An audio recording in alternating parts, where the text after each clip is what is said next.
and I'm back with another episode from Batch 1.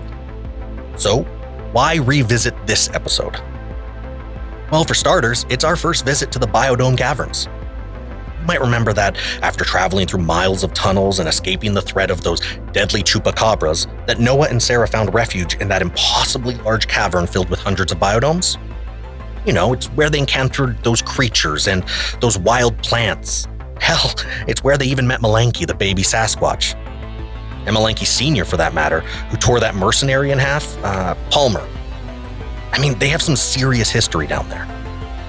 See, I don't know about you, but I forgot all about Tunnel Tarzan, one of Noah and Sara's first allies. They've been through so much, and everyone they interact with tends to die, so I just straight up forgot about them. In this episode, just take the time to refamiliarize yourself with the biodomes, because I promise it'll come in handy when our journey relaunches in a couple of weeks. So until then, the bite. Andre's dead. I shouldn't have left him for so long.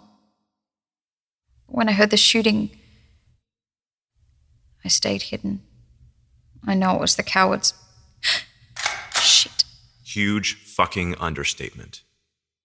Get down on the ground. I just got here. Bullshit. 3 dead at the doorway, another inside? Doesn't take a genius.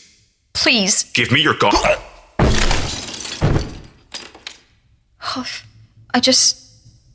And he's dead. I just threw him across the room. 30 feet. I just threw him. What the fuck did they do to me? Back on the old rooftop. See, I needed air and figured I'd just bring you guys along with me. Where to start? Well, let's get the sad part out of the way with Andre. What a legend. I know we barely got to spend any time with him, but I genuinely feel like I know him as well as I know Noah or Sara. It's weird to hear about other aspects of this maze base. Like that Andre went up 5 floors. I didn't even know going up that high was an option for them. And what would the other floors have had? His was our first experience with a non-soldier member of the collective also, that mustache guy, the one taking notes. What was his deal? Scientist? Bait? Pissed Andre off, that's for sure. Andre with his superhuman sight. The guy could see the invisible electric walls. Definitely took the puzzle out of that level.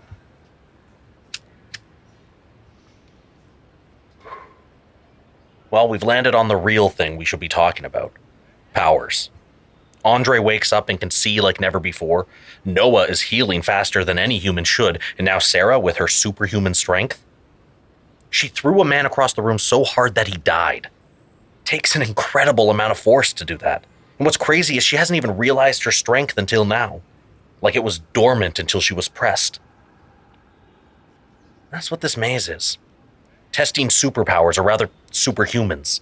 Creating an environment where they're forced to use their powers. The chupacabras, the giant creature in the lower levels, or even the soldiers. All just layers of this test. What's the end goal here? Making superheroes? Supervillains? Probably war. All of our craziest scientific discoveries tend to be about war. Well, let me know what you think at escapingdenverpod@gmail.com.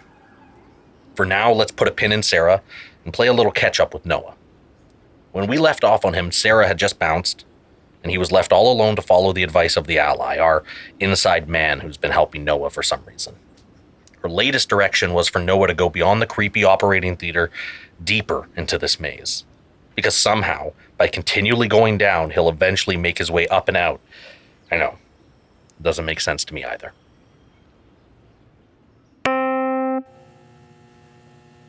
This is messed up. I feel like I'm on the edge of the diving board, looking down at the drop to the pool. Replaying all the worst case scenarios instead of just, jumping. What's given me pause is that I don't even know what the worst cases could be. When you add monsters into the equation, everything is on the table. Speaking of, I found a huge autopsy table under the seating in this operation theater. I'm sure there's a proper name for the table, but with its stainless steel finish, all I see is autopsy table. It's like 15 feet long and 6 wide. Kind of telling about how big some of these creatures might be.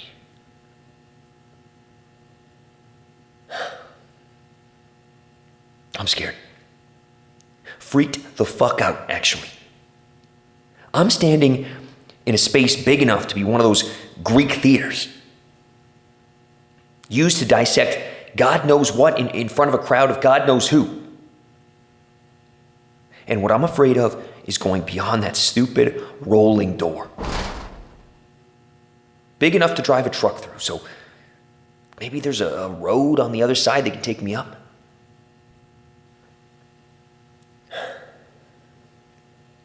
Still scared though. I rested, managed a few hours of sleep, drank some water, found a bottle to carry extra. I got my gun and its 5 precious bullets. Things are as good as they've been. Minus, Sara. My ribs feel like they've healed up already and my hand feels good as new. But something is going on here. Either way more time is passing than I think has passed, or my healing is getting pretty fast. There's almost zero evidence that I've been through what I've been through. If I get out of here, people will never believe me. No battle scars. Might as well get this over with.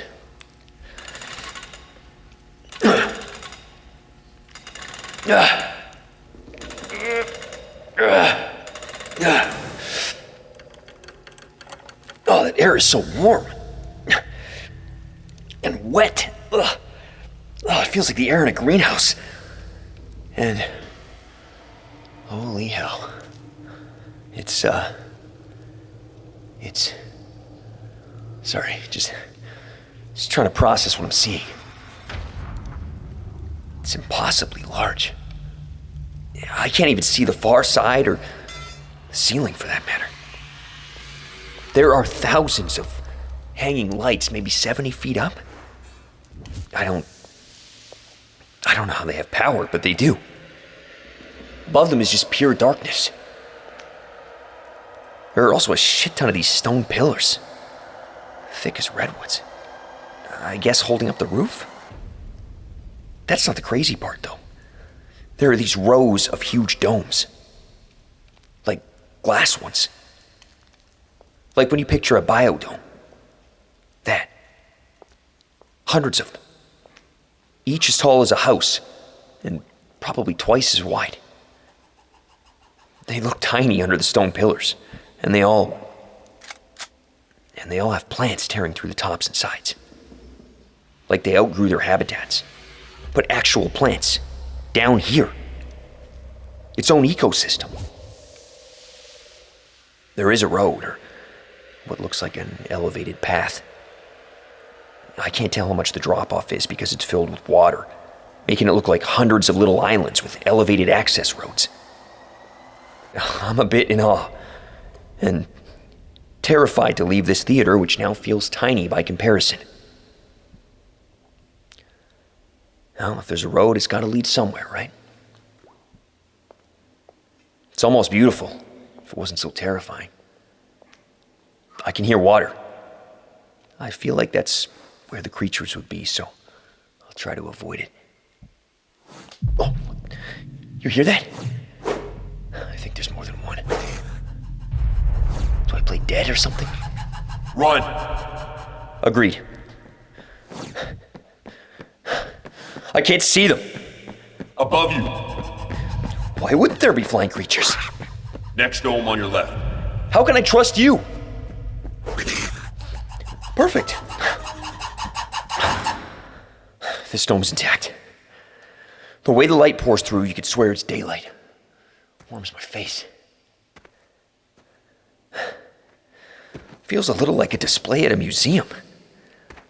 The interior is a sandy landscape with a lot of prickly-looking shrubs. Not the tropical feel that I was running past. As I was saying, the interior is that, and the exterior is all modern. Fire extinguishers, wall-mounted displays, even a phone.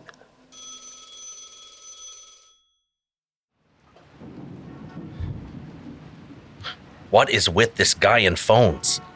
Deserted levels of a secret underground compound, and this is the third phone call he's answering. See, I know who's on the other end of the phone call, but as a thought experiment, let's chat about who we think it could be. The ally, right? She's been good at keeping tabs so far, but would that mean she's working with the voice we heard? He was the one who directed Noah to the desert dome, so he'd have to be. My instinct is that this confirms that the ally is a ruse. Another ploy by the collective, not the Bob Lazar breaking rules to get the truth out that we thought she was. And how could she be? If she has additional help, she couldn't exactly be working in secret. And with her being a fake, all the perfectly placed phones begin to make sense. That's my thought process, at least. Always a ringing phone. Hello? You were slow. Okay, so I knew it wasn't the ally. Sue me. I just needed you guys to know what I was thinking, because up until now, only the ally has been calling. And had it been her, that would change things. Instead, we get the voice who told him to run. I'm like 90% sure it's Tunnel Tarzan, because I'm not sure how many people live down here. One already feels like too many. Okay, I'll butt out now. Hello? You were slow. I didn't know where I was going. Why do you keep diving deeper into this labyrinth? In case you haven't realized, you're underground already. Down isn't going to get you up. I'm following the advice of someone on the inside. There are no friends in the test.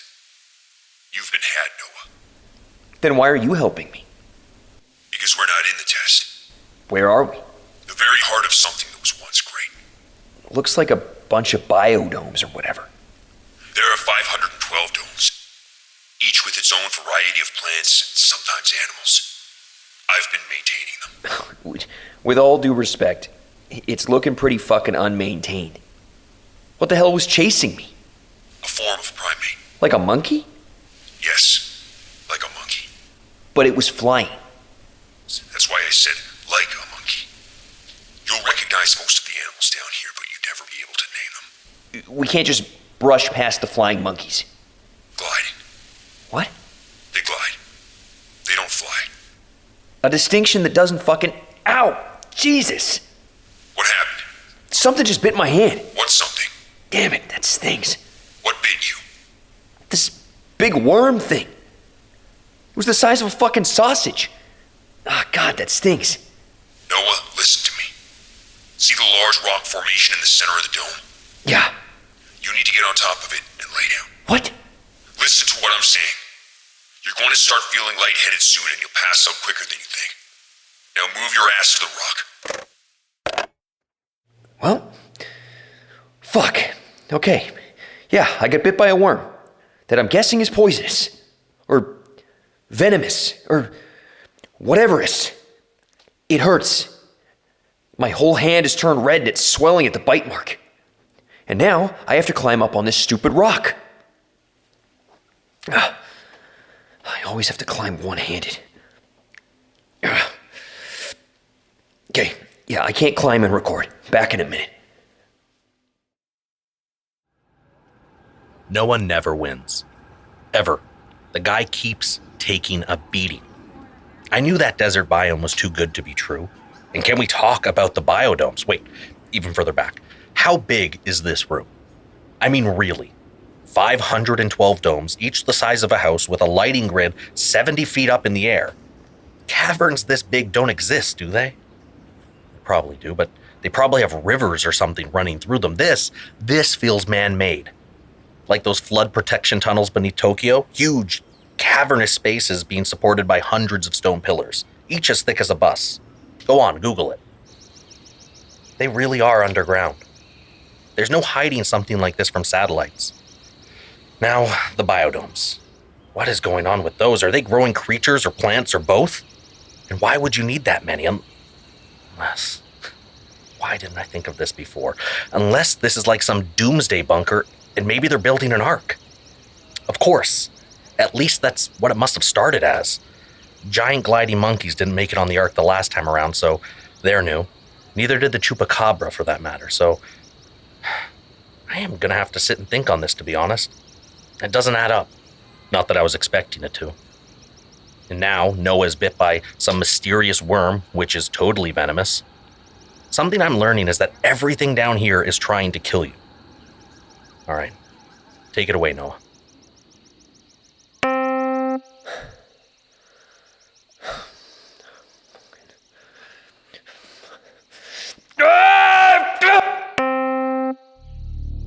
He took my hand. I don't know how long I was out, but I woke up without my fucking left hand. It's bandaged. I haven't had the nerve to check yet. Oh, he was nice enough to bandage it. Maybe even gave me something for the pain because it doesn't hurt unless I touch it. You have to be kidding me. No! I'm not answering it. You took my goddamn hand. The least you could do is face me. Coward. Moved me to a forest? I can't even see the glass walls. If I hadn't been laying on my back when I woke up, I would have thought the whole dome thing was a dream. But here I am, in the forest dome. I wonder what... Don't know how to answer a phone? Where are you? On my last nerve. You took my hand. You noticed. Yeah, of course I fucking noticed. Then I'm sure you've noticed that it was to save your life. Bullshit. What could I possibly need your hand for? Think. You were bit. The worm. The worm. Its bite is lethal. So yes, I cut off your hand. And what? Now I'll live? If you'd have asked me an hour ago, I would have said no. The poison had spread to your forearm. It had gone gray. So I left you here where it was peaceful, presumably to die. Then, you screamed. I woke up without my hand. I feel like we're just going in circles. Point is, you should be dead. Oh, yeah, I've noticed that too. This place keeps kicking the shit out of me, but I keep bouncing back. You're healing fast. You could say that. How fast? I don't know. Fast. Very fucking fast. I didn't know they were this close. If you're healing, then maybe they... Who are they? You know exactly who they are. The Collective. Hey, what do you mean? Oh, it's locked. Locked me in. All right, fine. Let's see how you handle this rock. Now you lock me in? You gave me no choice. I've literally done nothing to you. I know, and it's not fair. But they're getting close to the end goal. If you're any proof of what they're up to. So? What's their end goal? I don't understand. I'm just some guy who got taken. No. You might be able to open it. Open what? I'm sorry. I just can't let that happen. Can't let what happen? You're gonna need to give me something, or I'm gonna bust the glass and walk out of here. That glass is taking bullets without breaking. I'm confident it can take whatever you can throw at it. So I'm helpless. No. You're dangerous. Far more dangerous than you could imagine. It's left me with a tough decision to make. Whether or not you let me go? Whether or not I let you live.